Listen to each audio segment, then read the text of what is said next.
Dear students, welcome back. Target Civil Services Prelims 2027. Crack it. 11 month and मेरी एक छोटी सी कोशिश है इसके बावजूद भी कि बहुत बड़े बड़े इंस्टीट्यूट जो हैं वो आपको हेल्प करते हैं, लेकिन ये छोटा सा चैनल प्रयास कर रहा है एक अलग ही वे में। जो भी बच्चे सिविल सर्विसेज दे रहे हैं, मेरे स्टूडेंट एंड अदर्स, उनको कैसे जो है एक बेस्ट वे में जो है theme wise question, actual question के साथ उनको समझाया जाए कि सिविल सर्विसेज प्रीलिम्स की जो एक पूरी इकोसिस्टम है उसमें क्या नॉलेज डेफिनेटली रिक्वायर्ड है across all the GS subject. आज उसी क्रम में हम चर्चा कर रहे हैं इकोनॉमिक्स, बेसिकली मैक्रो इकोनॉमिक्स। देखेंगे कि मैक्रो इकोनॉमिक्स क्या होता है और उसके जो 10 बेसिक कॉन्सेप्ट है मैंने ये निकाला है जिसपे कि आपकी पकड़ होनी चाहिए, कॉन्सेप्चुअल। उससे क्वेश्चन पूछे जाते हैं। यदि ना भी पूछे जाए किसी साल में तो वो नॉलेज के बेसिस पे ही आप दूसरे करंट इवेंट के क्वेश्चन को डील कर सकते हो। तो चलिए आज शुरुआत करते हैं उसमें से पार्ट वन। एक क्वेश्चन लेते हैं जिससे वीडियो बहुत छोटा सा हो, आप तेजी से देख पाए। एक लंबे लंबे सीएससी वीडियो के बाद, सीएससी प्रीलिम्स के 2-2 घंटे की वीडियो मेरे देख के थक भी गए होंगे। So let us begin. CSE Prelims 2027 Economics, Macroeconomics, 10 basic concept. One every CSE aspirant must know. उसकी part one जिसमें हम देखेंगे open market operation by RBI. One of the very important macroeconomics concept and with actual prelims question. Let us begin. सबसे पहले देखिए कि macro and versus micro economics क्या होती है। मैक्रो का मतलब होता है होल, माइक्रो मतलब नीचे चले जाइए, मैक्रो मतलब एक ओवर आर्किंग जिसको आप मेजर कह सकते हो, और माइक्रो मतलब जब आप माइक्रो लेवल पे जाते हो, छोटे लेवल पे जाते हो, इंडिविजुअल लेवल पे जाते हो, वही है। देखिए मैक्रो इकोनॉमिक्स जो है ओवरऑल जो है पूरे दुनिया या पूरे कंट्री के इकोनॉमिक्स को जब हम देखते हैं कि वहां पे नेशनल इनकम क्या है, जीडीपी एंड ऑल, इन्फ्लेशन की क्या रेट है, जितने आप पेपर में पढ़ते हैं इन्फ्लेशन, मैक्रो इकोनॉमिक पूरे कंट्री के, आपके घर का नहीं, किसी फर्म का नहीं। अनएम्प्लॉयमेंट की रेट क्या है, इकोनॉमिक ग्रोथ की क्या हालत है, क्या इकोनॉमिक डिफ्लेशन हो रहा है, मतलब क्या इकोनॉमिक रिसेशन है या डिप्रेशन है या इकोनॉमिक बूस्ट हो रही है, इस टाइप की इन्वेस्टमेंट कितना हो रहा है, लाइक दैट।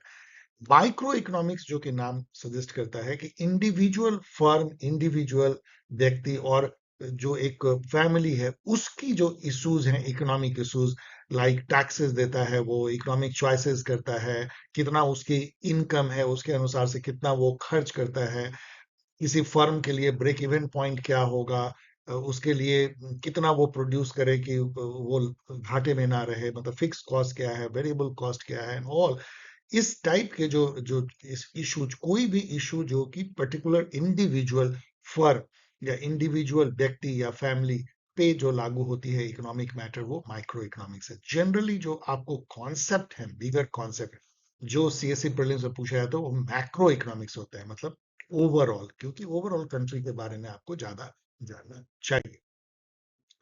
10 कॉन्सेप्ट जो मुझे लगा पेपर देखकर, मैंने करीब 20 इयर्स के पेपर को देखा है सिविल सर्विसेज प्रीलिम्स के, मुझे ये लगा कि ये जो चीजें हैं ये रिकरिंग थीम है, जिसमें से एक मैं आज ये ले रहा हूँ, open market operation by RBI. उसके अलावा इंटरेस्ट रेट और बॉन्ड प्राइस, जैसे आप गवर्नमेंट की सिक्योरिटी खरीदते हैं, आरबीआई के बॉन्ड खरीदते हैं, और मार्केट में जो इंटरेस्ट रेट है उसका रिलेशन जो है इनवर्स होता है, क्यों होता है, फॉरेन एक्सचेंज इंटरवेंशन आरबीआई क्यों करती है और कैसे करती है और क्या उसका इम्पैक्ट होता है। आप पढ़ते होंगे कि भाई डॉलर की रेट काफी बढ़ रही है तो आरबीआई ने इंटरवीन किया है, ऐसा आप पढ़ते हैं। देन जो परचेजिंग पावर पैरिटी है वर्सेस मार्केट एक्सचेंज रेट, हम जानते हैं कि $1 करीब मान लो 95 रुपए का मिलता है, लेकिन क्या हम ये कह सकते हैं कि 1 रुपया जो यहाँ पे, सॉरी, जो 95 रुपया जो इंडिया में खरीद सकता है, वही $1 अमेरिका में खरीद सकता है? अमेरिका में जाइए आप, $1 का कोई चीज खरीदिए, सेम सेम आइटम, और वही आइटम 95 रुपीज खरीद, क्या दोनों बराबर होंगे? मतलब आप 95 रुपीज में जितना खरीद पाएंगे यहाँ पे, मान लीजिए 95 रुपीज में आप 1 किलो मैंगो खरीदेंगे, तो क्या अमेरिका में भी $1 में 1 किलो मैंगो खरीदेंगे? Like this is purchasing power parity versus market exchange rate की बात है।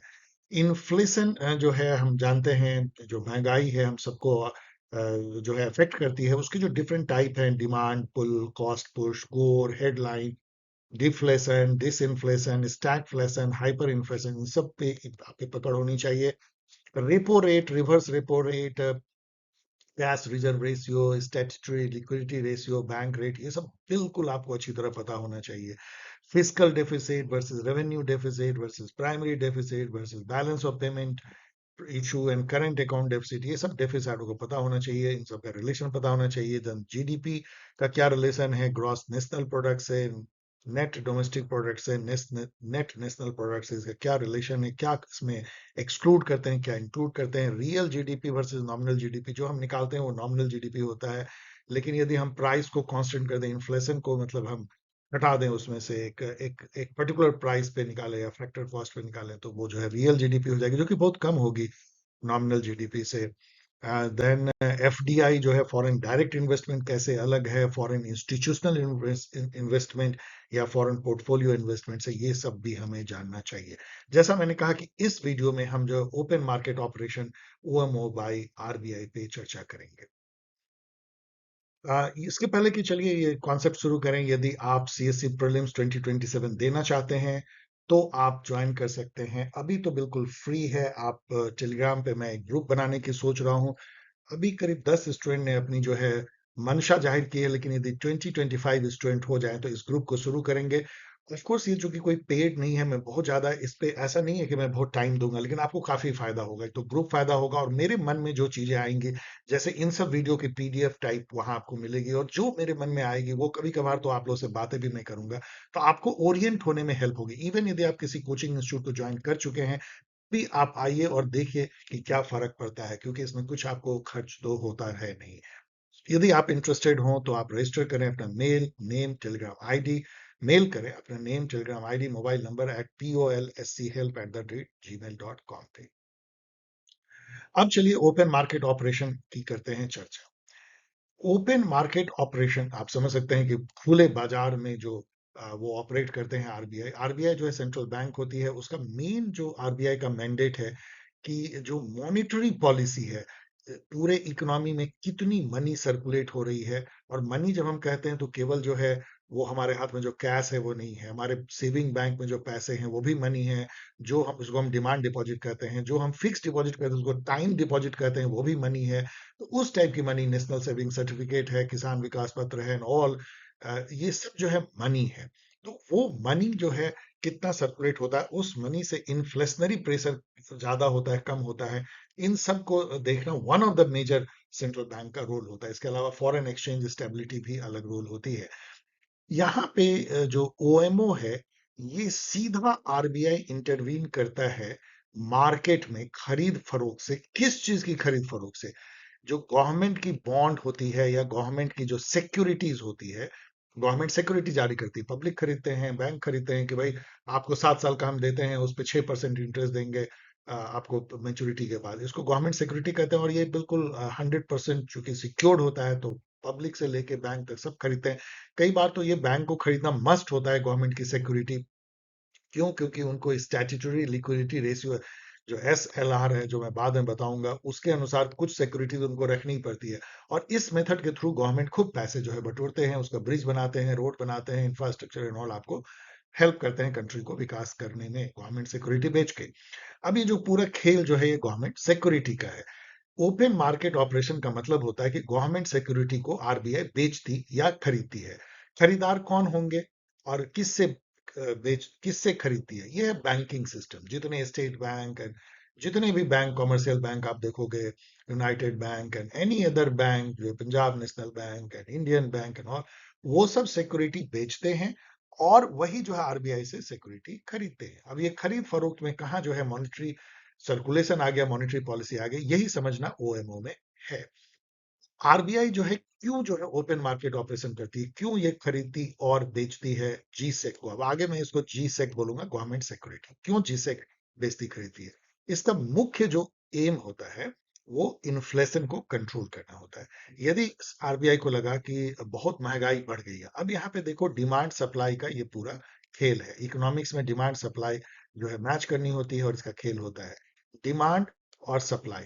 सप्लाई जो है वो क्या है? गुड्स एंड सर्विसेज, जो भी आप खरीदते हो, मैंगो से लेकर के टेबल तक, कुर्सी, लैपटॉप एंड ऑल, कोई सर्विस है, बार्बर की सर्विस, एनी एनी सर्विस, तो गुड्स एंड सर्विसेज जो है वो सप्लाई है मान लो।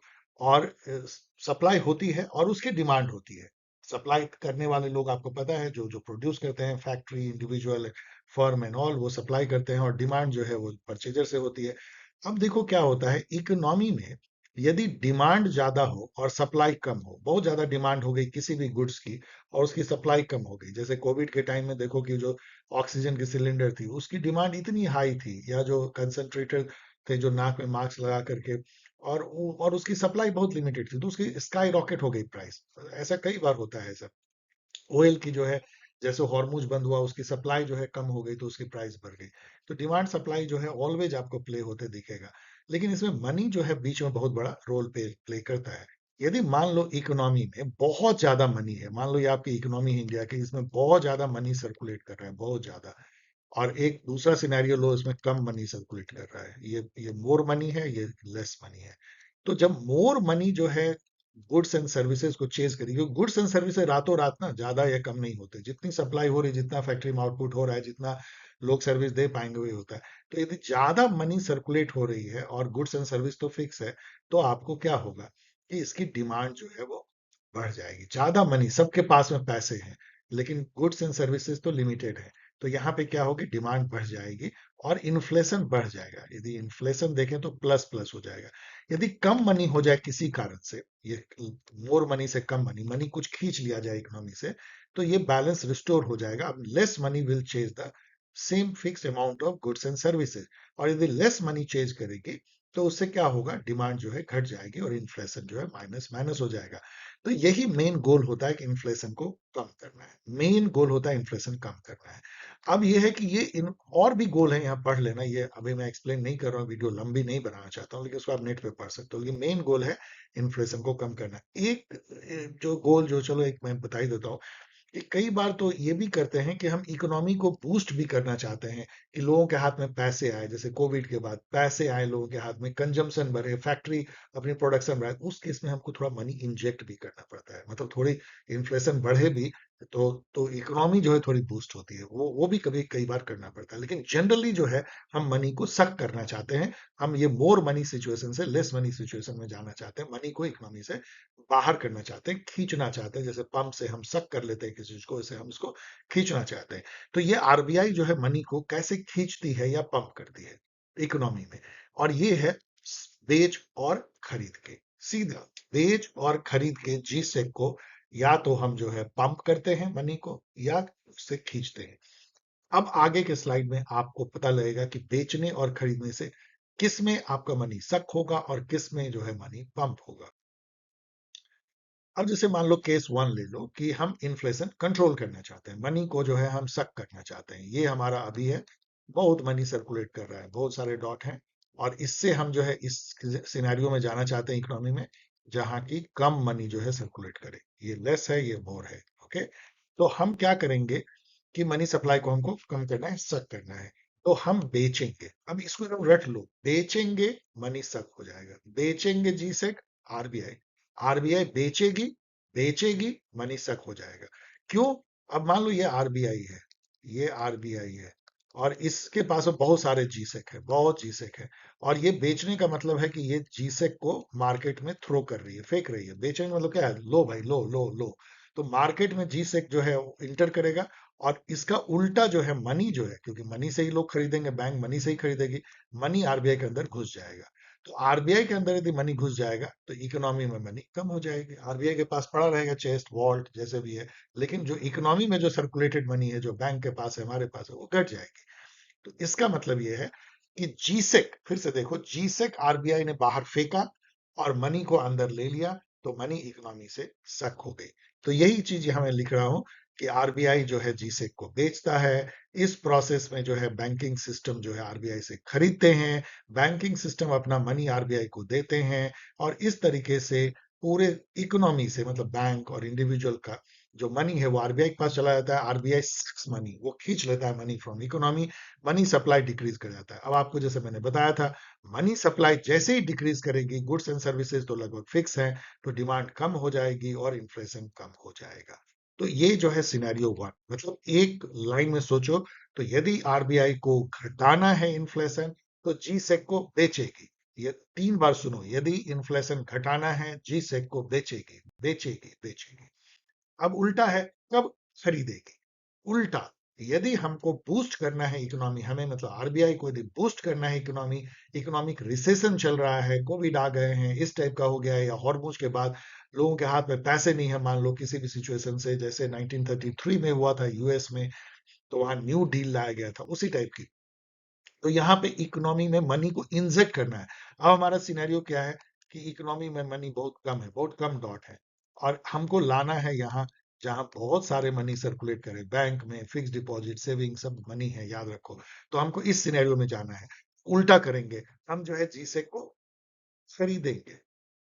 हम मीन्स आरबीआई। अब देखो उल्टा क्या हो रहा है, ये है आरबीआई। अब ये बैंकिंग सिस्टम, और ये पूरा बैंकिंग सिस्टम है, बैंकिंग सिस्टम, इससे जो है जीसेक को ये खरीद रहे हैं। जी से कब जा रहा है आरबीआई के अंदर, और निकल क्या रहा है, मनी। मनी मनी आ रहा है इकोनॉमी में, तो मनी इंजेक्ट हो रहा है। अब यहाँ पे वही वही सीक्वेंस है। आरबीआई ने जी से को बेचा, जैसे ही, सॉरी, जीसेक को खरीदा, जैसे ही जीसेक को खरीदा, तो जीसेक गई आरबीआई के अंदर, मनी आ गया बाहर। मनी आ गया बाहर, तो मनी जो है वो सर्कुलेशन बढ़ गया, बैंक और इंडिविजुअल, बैंकिंग सिस्टम में मनी बढ़ने का मतलब है इंडिविजुअल को भी लोन मिलेगा, बैंक मनी सर्कुलेशन बढ़ेगा।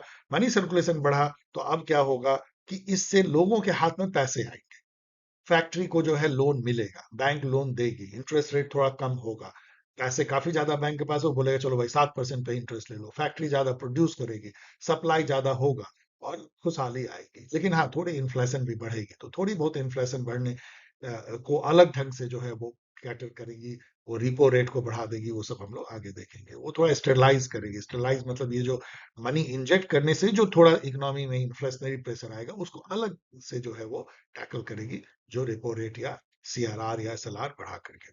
तो ये जो है दो सिनेरियो है, फिर से समझो। यदि हमको इन्फ्लेशन को कम करना है, तो वो जो है बेचेगी, जी से जो है बेचेगी, मनी सप्लाई सक हो जाएगी।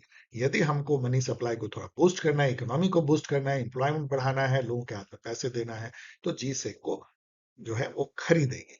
खरीदेगी, जी से खरीदी, मनी बाहर आया, जी से बेची, मनी अंदर आया। इसको याद कर लो। इसी को मैंने यहाँ पे जो है डायग्राम में दिखाया है। यदि आपको लगता है कि इससे ज्यादा आप समझ पाओगे तो ठीक है। जैसे पहला सिनेरियो है स्क्वीज मनी लिक्विडिटी, मतलब मनी को जो है हमको खींचना है आरबीआई को, तो आरबीआई जो है बेचेगी जी से। इंक्रीज करना है लिक्विडिटी, मनी स्क्वीज के उल्टा हमको और पंप करना है मनी, तो आरबीआई खरीदेगी, यहाँ बेचेगी, यहाँ खरीदेगी। अब इसका यही सीक्वेंस है जो मैंने बताया, वही है। जैसे एक देखो, आरबीआई जो है बेची जीसेक को, बैंक ने खरीदा और आरबीआई को मनी पे किया, तो आरबीआई के पास मनी चला गया। मनी जब इकोनॉमी से निकल के आरबीआई के पास चला गया, तो इकोनॉमी में मनी कम हो गई, money supply decreases, less money chasing same good, inflation कम हो जाएगा। यहाँ उल्टा होगा, आरबीआई जो है खरीदेगी गवर्नमेंट सिक्योरिटी को, आरबीआई पेज द बैंक। और आरबीआई कैसे खरीदेगी, मनी को दे के खरीदेगी, बैंक को पैसे मिलेंगे, उसके पास मनी ज्यादा हो जाएगा, वो ज्यादा लोन देगी पूरे इकोनॉमी में जो है। तो इससे क्या हुआ, आरबीआई ने इंजेक्ट किया मनी या लिक्विडिटी। जब मनी जो सर्कुलेट करती है उसको लिक्विडिटी कहते हैं।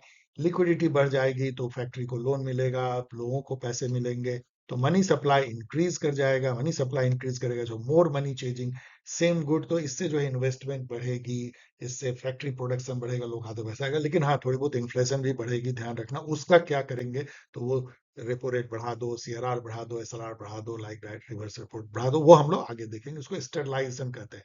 मतलब एक आपने चीज किया, तो उससे, जैसे आपने थोड़ा सा जो है, आपने कोई टीका लिया, तो उससे थोड़ी बुखार हो गई, तो उसका कुछ दवाई खा लिया, लाइक दैट। तो उस टाइप का कुछ तो आपको इंजेक्ट करना पड़ेगा। अब आओ कि ओपन मार्केट ऑपरेशन से क्वेश्चन क्या था। मैं दो क्वेश्चन बता रहा हूँ, वैसे और कई क्वेश्चन है इसमें, लेकिन मैं वीडियो को बहुत लंबा नहीं करना चाहता, वो तो अलग से लेकर के आएंगे भी। ओपन मार्केट ऑपरेशन पे सीएससी प्रीलिम्स में देखो सीधा क्वेश्चन है, और उस समय सिविल सर्विस प्रीलिम्स आसान होती थी। अब जो है बहुत उठपटांग पूछने लगे हैं, क्योंकि अब बेसिक कॉन्सेप्ट नहीं पूछते, दैट इज ए प्रॉब्लम। अब जो है उठपटांग इकोनॉमी में पूछेंगे, कोई जो करंट इवेंट हो रही है उसके अंदर घुस जाएंगे, लाइक दैट। सो ये पूछ रहे हैं कि in the context of Indian economy open market operation refers to, तो आप सीधा देखो purchase and sale of GSec by RBI, और कुछ है ही नहीं इसमें। तो ये बहुत ही लड्डू टाइप का क्वेश्चन है, यदि आप इस कॉन्सेप्ट को जानते हो। ये क्वेश्चन थोड़ा सा टफ है, ये पूछा गया था 2021 समय।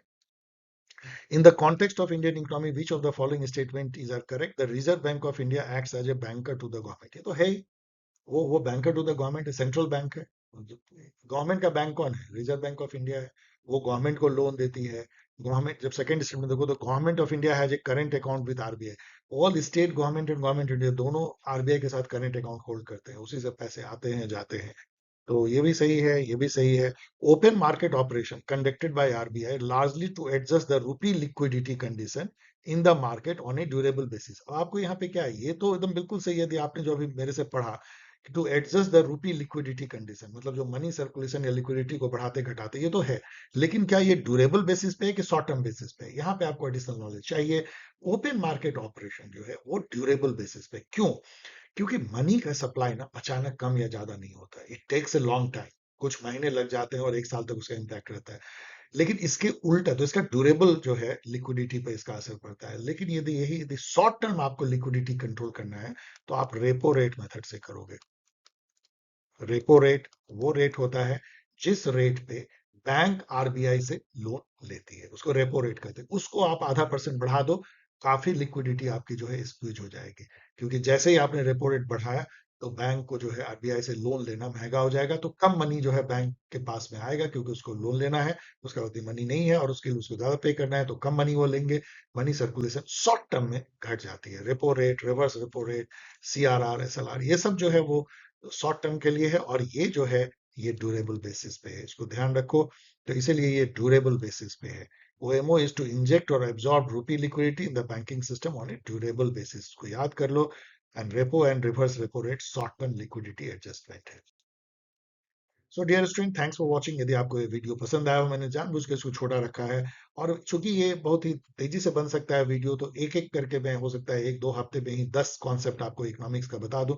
आप यहाँ ध्यान रखिए कि आप सोचेंगे सर कैसे इकोनॉमिक्स पढ़ा रहे हैं, मैं लंदन स्कूल ऑफ इकोनॉमिक्स से मास्टर्स हूँ। आप इस बात का ध्यान रखें, इकोनॉमिक्स मेरा फेवरेट सब्जेक्ट है।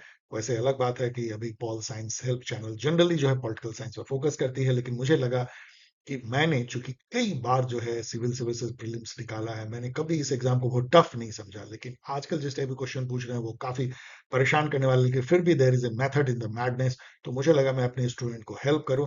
यदि आपको ये वीडियो पसंद आया हो तो लाइक करें, सब्सक्राइब करें, कमेंट करें, शेयर करें। शेयर करने से नॉलेज बढ़ता है, याद रखें। यदि आप मेरे वो स्टूडेंट हो सीयूईटी पीजी 2027 की तैयारी करने की सोच रहे हैं, तो आपके लिए अच्छी खबर है कि फाउंडेशन बैच और मॉक टेस्ट सीरीज जल्द ही शुरू होंगे। यदि आप UGC net, set, assistant professor इस तरह के एग्जामिनेशन की तैयारी कर रहे हैं, तो आपके लिए पहली बार फाउंडेशन बैच लाने की कोशिश की जा रही है। 1 अगस्त से आप उसको ज्वाइन कर सकते हैं। मॉक टेस्ट सीरीज तो लेटर ऑन होगी। इस तरीके से आप पॉल साइंस हेल्प चैनल से और पॉल साइंस हेल्प प्लेटफॉर्म और कम्युनिटी से जुड़ सकते हैं। वेबसाइट है paulsciencehelp.in, ईमेल है paulsciencehelp@gmail.com, टेलीग्राम चैनल है @paulsciencehelp, और एक्स हैंडल है @paulsciencehelp। मिलेंगे जल्द ही एक और इकोनॉमिक्स के थीम के साथ शॉर्ट वीडियो। तब तक के लिए take care and gear up for prelims 2027।